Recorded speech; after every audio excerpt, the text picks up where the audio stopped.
Shalom Bapak Ibu, saudara yang kasih Tuhan, apa kabar? Saya percaya semua kita dalam keadaan baik dan diberkati oleh Tuhan. Puji nama Tuhan, kembali bertemu dengan saya Pendeta Adol Bastian Butar-Butar dalam program RPKM, Renungan dan Pengajaran Kata Roh Ministry.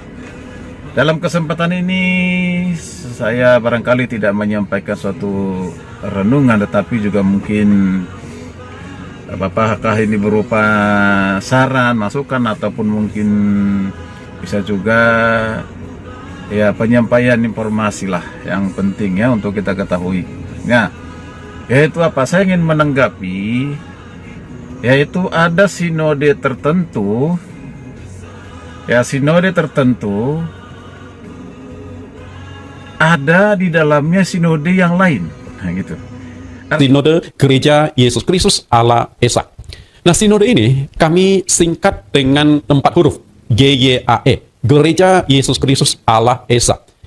Mungkin Anda akan bertanya, apa sih keistimewaan dari sinode ini? Nah, inilah melalui info sekretariat kami ingin sampaikan. Siapa tahu Bapak Ibu, khususnya para hamba Tuhan yang saat ini sedang mencari sinode untuk bernaung, bisa bersekutu, bisa bermitra dengan kami di dalam pelayanan di ladang Tuhan. Nah, tentunya kami juga akan sampaikan di mana letak keistimewaan dari sinode yang baru berdiri ini.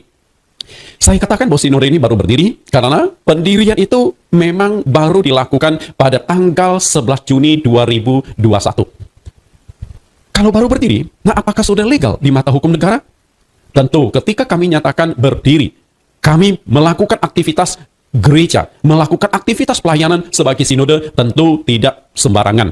Karena itu, kami berdiri secara resmi melalui surat keputusan dari DPR RI nomor 217 tahun 1988. Mungkin Anda berkata, Pak, kok tahun 1988 sedangkan berdirinya tahun 2021, kenapa bisa berjumlah lagi nih? Memang, SK DPR RI 217 ini diterbitkan tahun 1988. Ini adalah SK milik sebuah sinode yang sudah beroperasi lama di Indonesia, yaitu Sinode Gesindo, Gereja Esa Indonesia. Nah, kami diizinkan oleh sinode tersebut untuk memakai SK DPR RI nomor 217 milik mereka. Karena itu kami menjadi mitra sinergis. Artinya kami berdiri secara organisasi, kami diizinkan beroperasional dengan menggunakan surat izin dari yang sudah mereka kantongi sejak tahun 1988. Perizinan ini kami dapatkan melalui MOU, Memory of Understanding, suatu nota kesepahaman antara kami dengan Gesindo yang dituangkan melalui notaris Ellen Mox Fiuni, sarjana hukum, Magister Kenotariatan, yang diwujudkan melalui perjanjian nomor 001 MOU Gesindo strip GYAE pada bulan Juni 2021. Nah, karena sudah dinotariskan, tentunya secara legal hukum Indonesia kami diakui, kami dilindungi oleh negara. Biasanya kalau sudah dinotariskan, maka apa yang sudah dinotariskan itu pasti dikirimkan ke kantor Menkumham. Karena itu, sinode kami resmi di Indonesia. Bagi Bapak, Artinya sinode gereja tertentu ada sinode gereja yang berbeda dalam satu sinode itu. Nah, Bapak Ibu saya kasih Tuhan, kita memang bersyukur kalau ada terus perkembangan gereja ya, semakin ada gereja-gereja yang baru ya, sinode yang baru ya. Setahu saya sekarang ini sudah ada sekitar 326 sinode yang terdaftar di Dirjen Memas Kristen Kementerian Agama Republik Indonesia.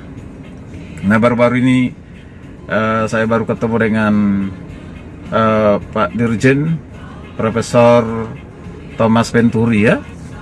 Saya mendengarkan arahan beliau tentang bagaimana kita memproses suatu gereja menjadi sinode. Ya. Nah, yang saya pahami selama ini dan juga sesuai dengan arahan ya dari DBK, Dirjen Memas Kristen, urusan sinode itu ada di Dirjen Memas Kristen Kementerian Agama Republik Indonesia. Sinode itu bukan urusan sinode, nah, gitu. Apalagi sinode yang baru.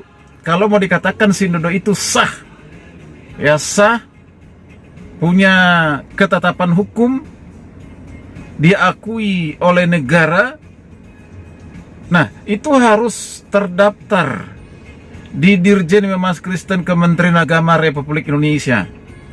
Jadi nanti akan mengeluarkan, kalau udah memenuhi syarat, mengeluarkan SK, surat keputusan Dirjen Bimas Kristen, kalau sudah memenuhi syarat.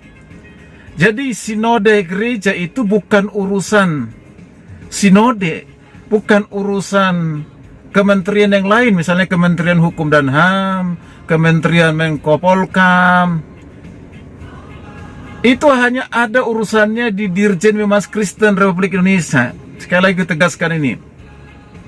Urusan sinode yang sah dan dianggap itu sebagai sinode, salah satu sinode gereja yang sah, jika sudah tercatat, terdaftar di Dirjen Bimas Kristen, ya, Kementerian Agama Republik Indonesia, ada surat keputusannya yang dikeluarkan dan ditandatangani oleh Dirjen Bimas Kristen, itu baru sah.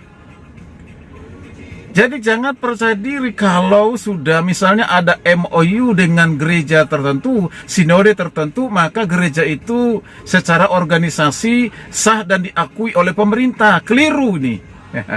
Keliru, saudara. Siapa? Sinode itu pun bergantung kepada Dirjen Bimas Kristen. Kok sinode lain bergantung kepada sinode dan dianggap itu sah dan mempunyai legalitas hukum? Ya, supaya lebih jelas, mari kita tanyakan langsung, ya, Dirjen Bimas Kristen yang membimbing kita, orang-orang Kristen ini, membimbing kita, membimbing gereja-gereja yang ada di Indonesia ini. Yang saya tahu persyaratannya sinode gereja itu untuk sekarang ini tetap dibuka pendaftarannya, tetapi harus memenuhi syarat. Syaratnya itu apa?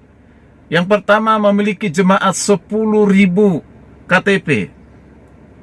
Lalu yang kedua, ada 2/3 ya gereja lokalnya, jemaatnya secara nasional di seluruh Indonesia. Ya, berarti ada 2/3 dari provinsi yang ada di Indonesia. Itu didukung dengan dokumen, ada kantor sekretariatnya sangat jelas, didukung oleh struktural atau pengurusnya dengan yang jelas, ya, dokumen-dokumen yang lain, ya. Nah, untuk lebih jelas ikuti, ada kok di Google, ya, kita mengikuti aturan atau peraturan atau regulasi, ya, pendirian sinode baru, ada, ya. Jadi sekali lagi saya katakan bahwa gereja itu berdiri dan dianggap sebagai sinode yang sah hanya ada di Dirjen Bimas Kristen. Jadi saya ini berbicara bukan atas nama Dirjen Bimas Kristen, ya, tapi saya ini berbicara atas nama pribadi. Karena ada yang viral sekarang ini mengakui sebagai sinode yang baru dan sah dan diakui secara nasional. Karena sudah ada berada di suatu sinode, salah satu sinode yang lain, ya, maka mengakui dia sudah sah sebagai sinode. Tidak, ini keliru sekali, ya. Nah, sekali lagi, siapa saja mendirikan sinode gereja atau sinode baru, silakan, boleh, silakan saja itu. Kita bersyukur, tapi ikutilah aturan yang ada. Pemerintah itu kan wakil Tuhan di negara ini, ya. Paulus sudah mengatakan demikian, ya. Jadi kita ikuti, kita taati Tuhan dengan apa? Kita ikuti peraturan yang sudah ditetapkan oleh pemerintah. Untuk apa itu? Untuk kebaikan kita, untuk peraturan kita. Itu saudara ngasih Tuhan. Nah, itu untuk aturan gereja. Jadi tidak ada sinode di dalam suatu sinode. Ada satu organisasi yang berbeda dalam satu organisasi yang lain. Tidak ada itu dalam satu gereja. Sekalipun ada MOU-nya. Ya, nah, silakan, ya, hubungi Dirjen Bimas Kristen lah supaya lebih jelas, ya. Mungkin dari saya ini kurang jelas, tapi itu paling tidak sudah mewakili. Baik, Bapak Ibu, kiranya ini bermanfaat buat kita, ya. Baik, terima kasih, Shalom, Tuhan Yesus berkati.